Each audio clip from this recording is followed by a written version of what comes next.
हमरा सलाबत खान की मदद के लिए हेल्प फॉर आल एसोसिएशन ने सलाबत खान की मदद के लिए तीसरी खेप बेइज्जती की।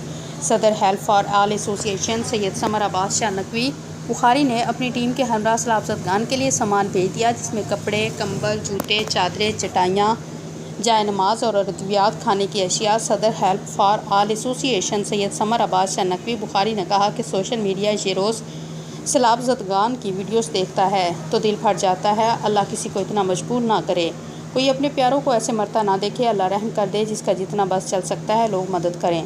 जब किसी की छत छिन जाती है या इसका कोई अपना इसकी आंखों के सामने बेमौत मर जाए तो ज़िंदा रहने वाले जीते जी मर जाते हैं। मेरी अपील है आप सबसे कि सलाबत खान की इमदाद करें। इस वक्त आपके दिए हुए चंद पैसे, कपड़े, जूते या छत इनकी बड़ी मदद कर सकते हैं। हम रोज़ ना जाने कितने पैसे ज़ाया कर देते हैं, लेकिन इन पैसों से हम वक्ती तौर पर सलाबत खान की मदद कर सकते हैं। बहैसियत कौम, मुआशरा और इंसान ये हमारा फ़र्ज़ है। वो सब लोग हमारे हैं और हम में से ही हैं। स्पेशल रिपोर्टर पंजाब, मलिक शहबाज मुबारक।